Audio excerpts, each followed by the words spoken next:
Welcome to another episode of the Vision with Execution show. I am your host, Adam Torkelson, and I'm running this show out of my house in good old Utah, USA. My guest today, Tom Cooke, is coming at us from nearly the complete opposite side of the globe, which is amazing that we have technology that allows that. And I'm grateful that whatever time it is for you, you're up and about. It's 10 a.m. for me. I'm not sure what it is for you right now, Tom. I'm interested to know though. Yeah, just gone 5 p.m.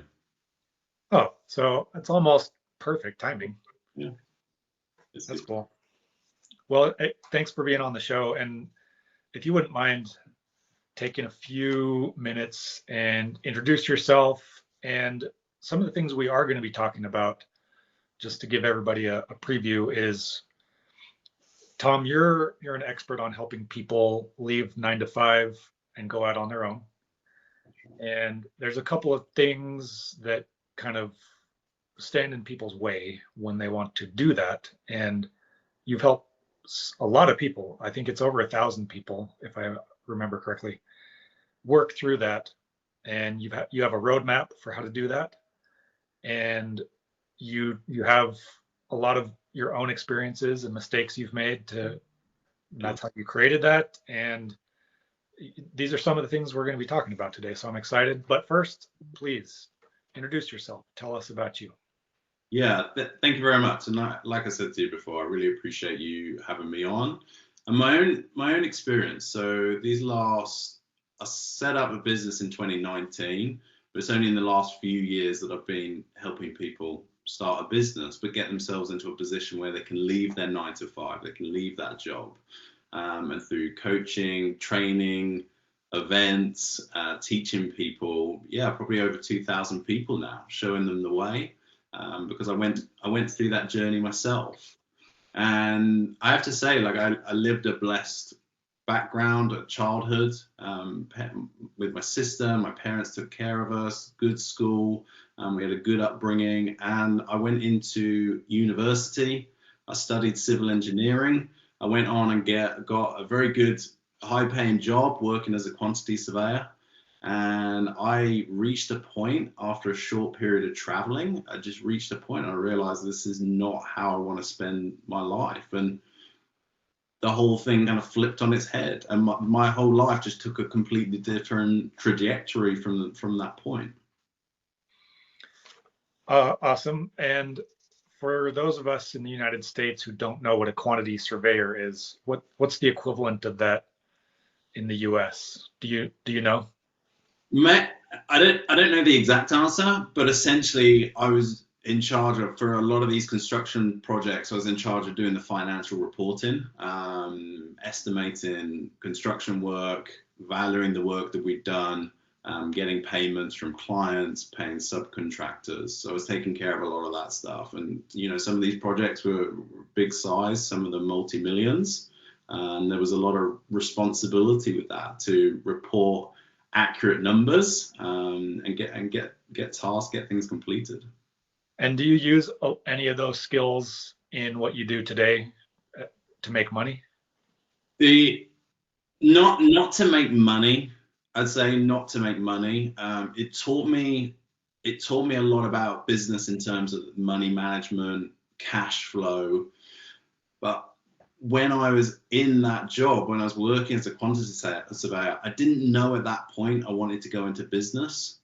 And I think if I took the step back now, if I went back to it, I'd look at it with a completely new set of eyes. I realized it would have helped me a lot, but I was in a different mind then. I had a different outlook on what I wanted to do for my life. Gotcha. And my show, anybody who's listened to any of the episodes on my show, they know that I'm a conservative Christian. Mm. And so I am curious, has your belief system influenced your life trajectory at all or not? I am always curious about people's belief systems and how that impacts where they end up in their life. Yeah.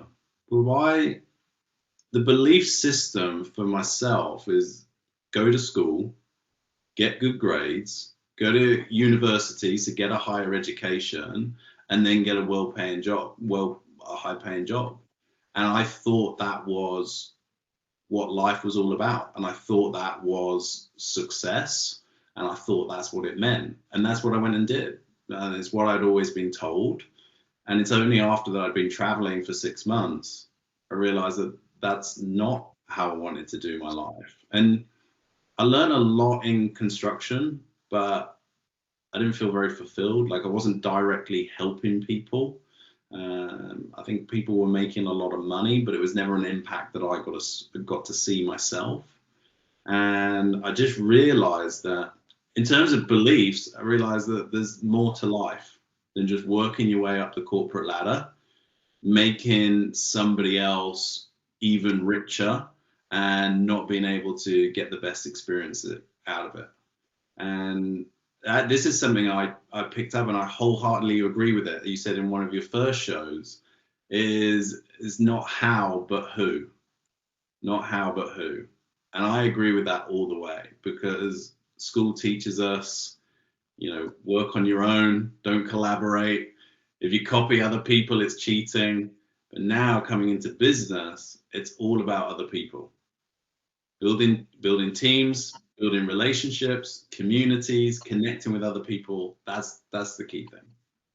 Yeah, and those are some Christian principles, I'll say, because I believe in Jesus Christ, and he embodied that sort of belief where he tried to help the most amount of people. And one of his sayings was, if you have done it unto one of the least of these, my brethren, you have done it unto me, which is a principle all about service and helping people, whether they're in the same belief system as you or not. That doesn't matter. So it sounds like you have a strong desire to help lift other people and serve and help them actually reach their potential. In You have a specific way of helping people do that, essentially a roadmap, we could say. But first I want to let's stick in your backstory for just a little bit more.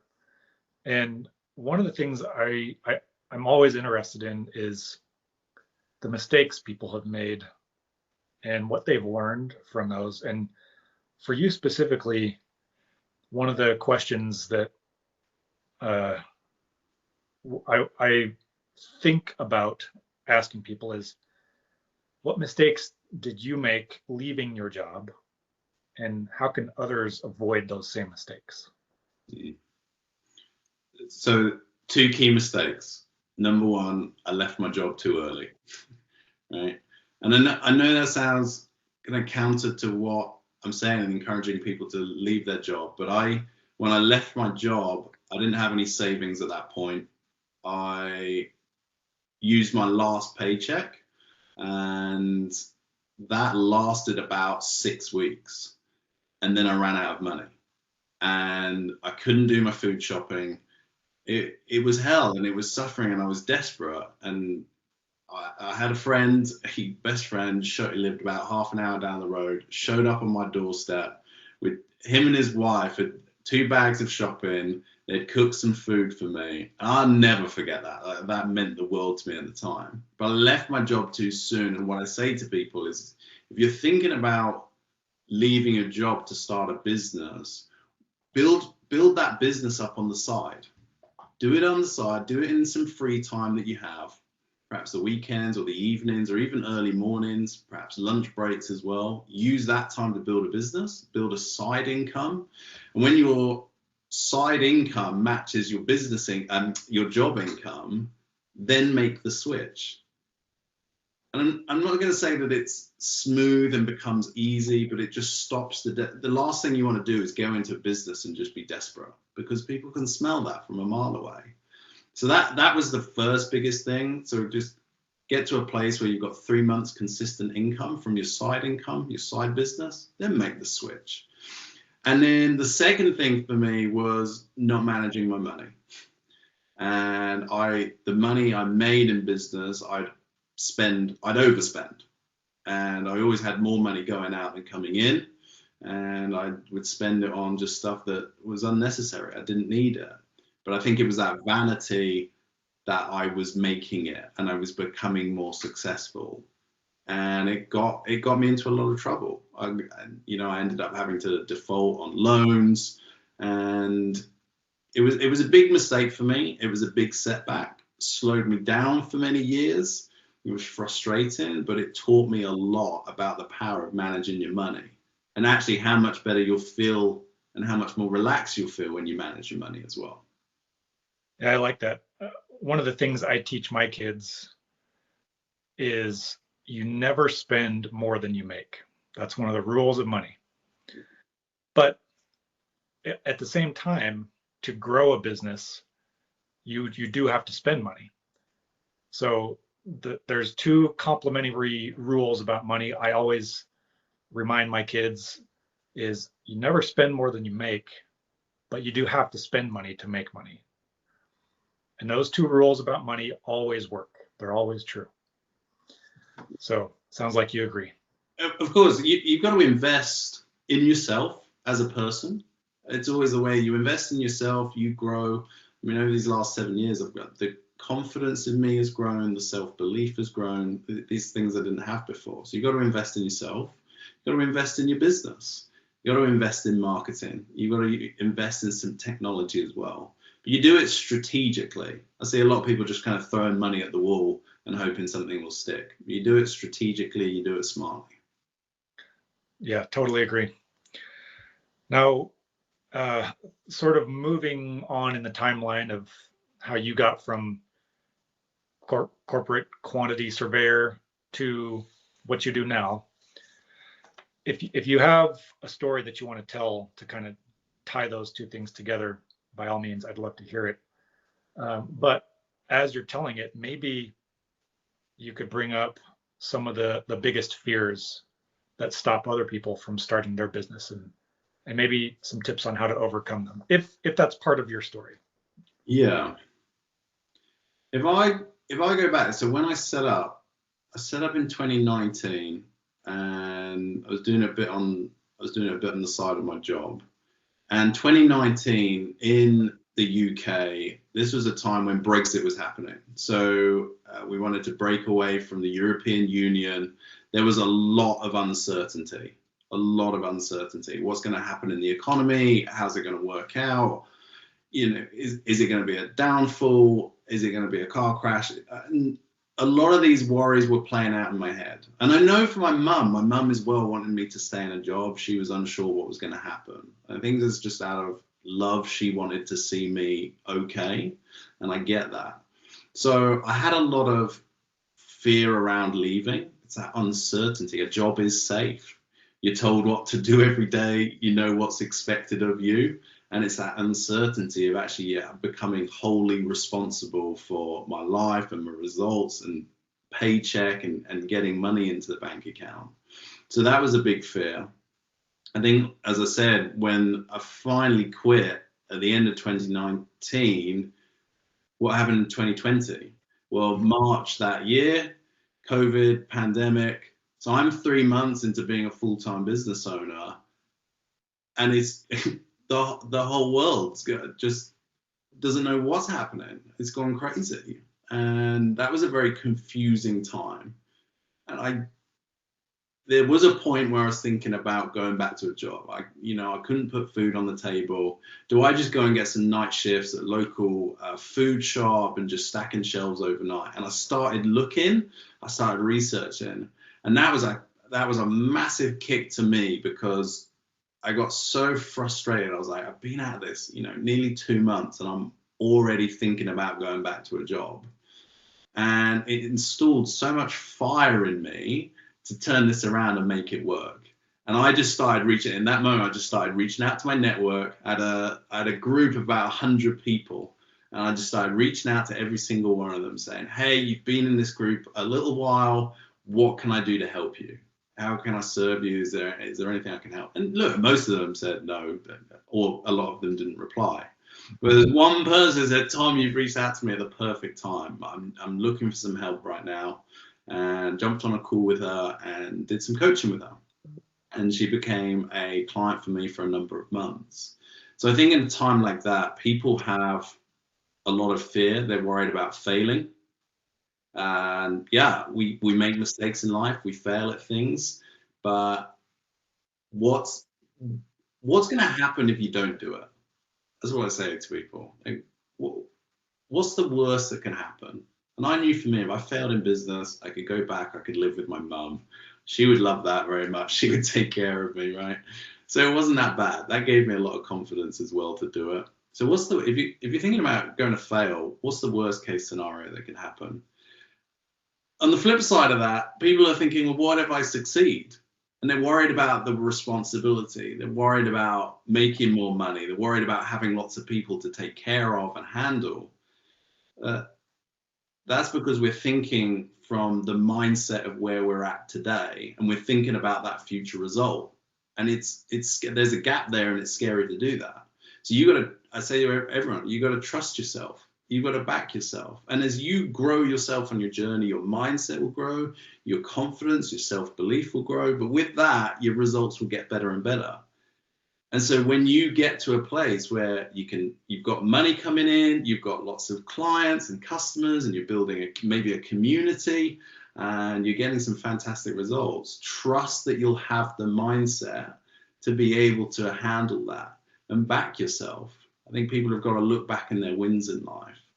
And I think the third thing as well is people are worried about what other people will think of them. And we can't go through, I'm sure you've heard it. Maybe you've heard Adam is, what do they say? What other people have to say about you is none of your business. It's none of your business. And we're only here once.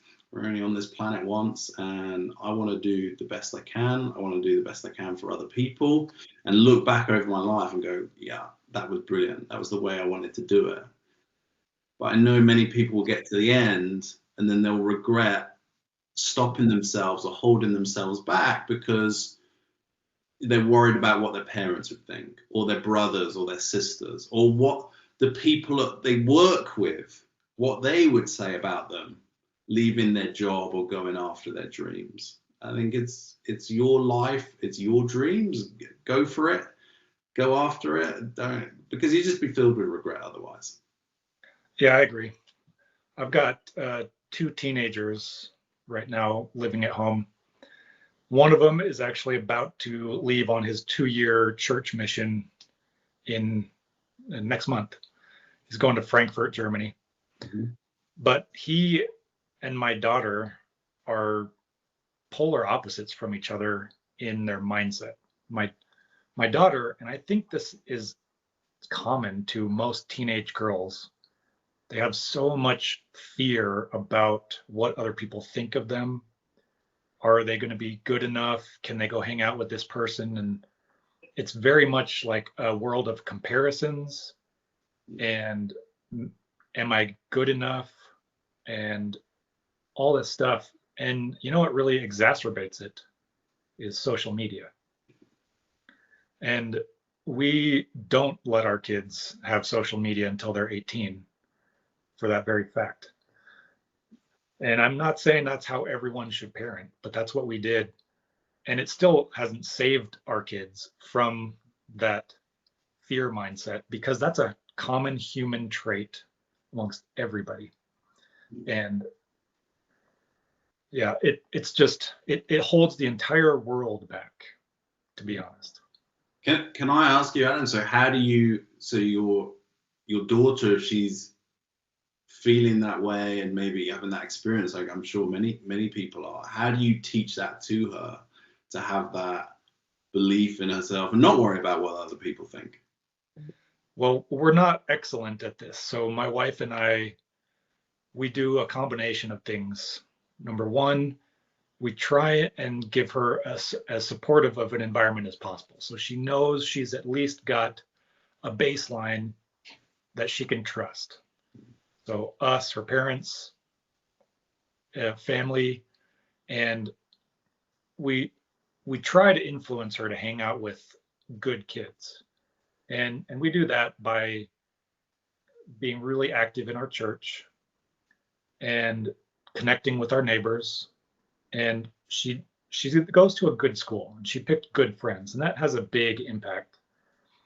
And then the other thing is, whenever our kids are at home, we spend time every day together talking about religious spiritual principles that apply to their life every day. And it's only maybe like 5 to 6 minutes a day.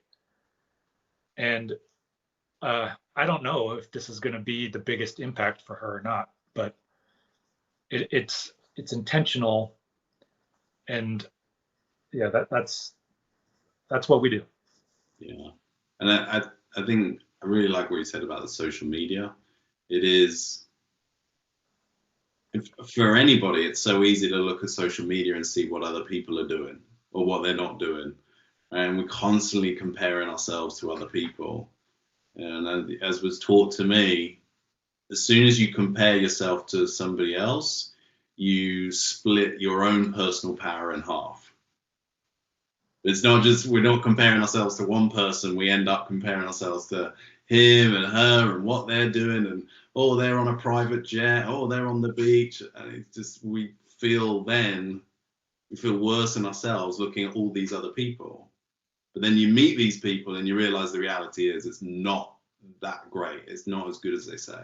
And I think behind closed doors, everyone's got challenges happening. Everyone's got their own personal struggles. Yeah, they've got areas of their life that they're great in, but they've got areas of their life which aren't great. And I think that's the natural human experience. I 100% agree. And I've talked to a lot of entrepreneurs and founders that all say the same exact thing. They have struggles and anxieties and fears, all of them. I've never met a single person who doesn't. And they could be feeling that right now, in fact.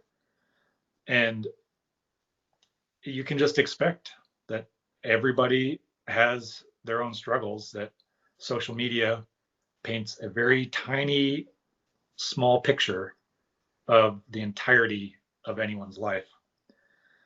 Um, we have just a couple more minutes. I like to keep my episodes to about 30 minutes, and we've got about 5 more minutes. So, last question.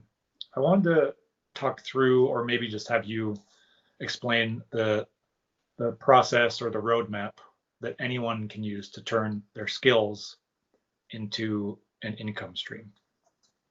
Yeah, of course. So number one is like getting really clear on what are you good at? What are your strengths? So I know, Adam, there'll be things that you can do which I have no idea about, and I just have no skill in it whatsoever. There'll be things that I can do which won't be your strengths. And so we've got to identify, what are you good at? What do other people ask you for help with? What do you find comes naturally to you, but you find other people struggle with? So that's the first thing. And then have a look about what every day do people struggle with? Where are the frustrations? And ultimately in business, people are going to pay you to solve problems. It's the only reason anybody's going to hand over their hard-earned cash to you is if you solve a problem for them. And I think if you can solve a problem in the area of health, relationships, wealth, finances, but also inconvenience for people, social status as well, emotions. If you can identify a problem in there and use your skills, your strengths, your knowledge to help solve that problem, you can find a sweet spot, and then there's your business idea. And then to take it from there, that's when you can start reaching out to people. You can start connecting to people and saying, look, this is what I'm thinking about doing. This is the problem that I've identified. Do you experience that problem, or do you know anybody who's experiencing that problem? Because you start having these conversations with people, and then you can go back to them with a solution, with an offer, something to solve their problem with. And that's where they can then pay you for money. But I always say, your first 5 clients, do it for free.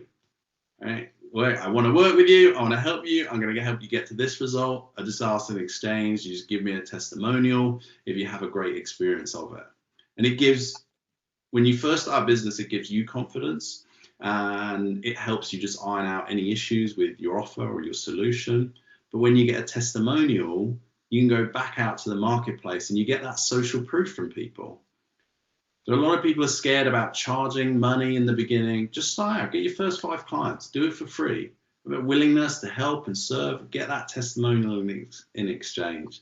And then you can go back out and talk to more people and show them, hey, this is what I've done for them. I like that. And I agree. That's a solid business principle. You mentioned something called social proof. That's something I'm very intimately familiar with, because what I do for work, in fact, is people come to me to get featured published articles about them on one of my 230 websites. And in some ways, it's cheating the system, because they can write whatever they want about themselves and I'll still publish it as long as they pay me. Mm. But what you're talking about is the more legitimate way to get real reviews and testimonials, because those do impact people's decisions about whether they want to hire you. Yeah. And it's true. It's psychologically proven. When people see someone else that has used the service and it works for them, it turns on their brain to make them feel more trusting. It's that know, like, and trust factor. If people know you really well, if they trust you a lot, if they like you a lot, they are more likely to work with you, to give you their money in exchange for that solution that you're offering. And if you work with them for free first, do an amazing job for them, they'll go, wow, wonder what the paid stuff's like. Yep, it's true. So, Tom, we got to wrap it up, but this has been good. I think we hit a lot of good quality topics, and you talked through a lot of things that people are struggling with, and you gave them some solutions. So I like that. I don't like just talking about theory. It's good to give people actual actionable advice, and I feel like you did that. So in closing, what would you say is a good call to action for my audience? The best place in terms of like a website or something. Sure. The best place, I mean, I'm on Instagram. That's where I'm most active. Handle is just Tom WJ Cooke. That's COOKE. And I'm constantly on there, always talking about starting a business, how to navigate through those fears, those challenges. So yeah, thank you very much. Yeah, awesome. Well, it's been a pleasure having you on, Tom. And for all those listening, I highly suggest connecting with Tom and following him on Instagram. That seems to be his best place. And till next time, this has been another episode of the Vision with Execution show.